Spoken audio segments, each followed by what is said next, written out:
અમે અહીંયા 40 વર્ષથી આવી છીએ અને અમારો આ શ્રદ્ધાનો વિષય છે. આ લોકોએ જે કાર્યવાહી કરી કોઈ પૂજા વગરની કાર્યવાહી કરી નાખી. અહીંયા અમે બટુક ભોજન બાપુ કરાવે છે વર્ષમાં 3 વાર. એ એના સૌ ખર્ચે કરાવે. કોઈ પાસે એક જાતનો ફાળો લેવા નથી આવતો, કોઈ જાતનો અહીંયા પાઠ માંડવામાં નથી આવતો, નથી કોઈ દાણા જોવામાં આવતા, નથી કોઈ દોરા કરવામાં આવતા. બધાય શ્રદ્ધાથી આવે છે અને બધાય શ્રદ્ધાથી જે કઈ દાદા પાસે માગે છે. બાપુ કોઈને આપતા નથી. એમ કે દાદા તમને સારું કરી દેશે બાપા, મારી પાસે કાંઈ છે નહીં. બાપુ ખુદ કામે જાય છે. વન વિભાગે કાર્યવાહી કરી એને લઈને શું કહેશો?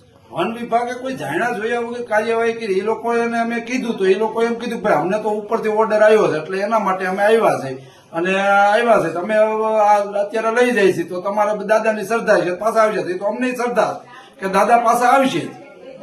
કેટલા વર્ષ જૂનું મંદિર છે? 40 વર્ષ જૂનું મંદિર છે. અહીંયા રાફડો હતો, પેલા રાફડો હતો. સોસાયટી વાળાએ એમ કીધું બાપુ અમે તમને આ જમીન લઈ દઈશ, પણ બાપુએ એમ કીધું ના દાદાને અહીં બેવું છે, દાદા મને ગમે ત્યાંથી કમાણી આપશે અને એમાંથી હું લઈશ. કોઈ જાતનો ફાળો કરીને આ મંદિર નથી બનાવ્યું. જેમ બાપુએ કમાણી કરી અને દાદાએ આપ્યું છે ને એમ આ મંદિર બનાવ્યું. અહીંયા પેલા રાફડો જ હતો, આ મંદિર નીચે જ રાફડો હતો, નહીં તો બાપુએ મંદિર ક્યાં બનાવવા જરૂર હતી? એને ક્યાં કોઈ જરૂર છે? ઓકે.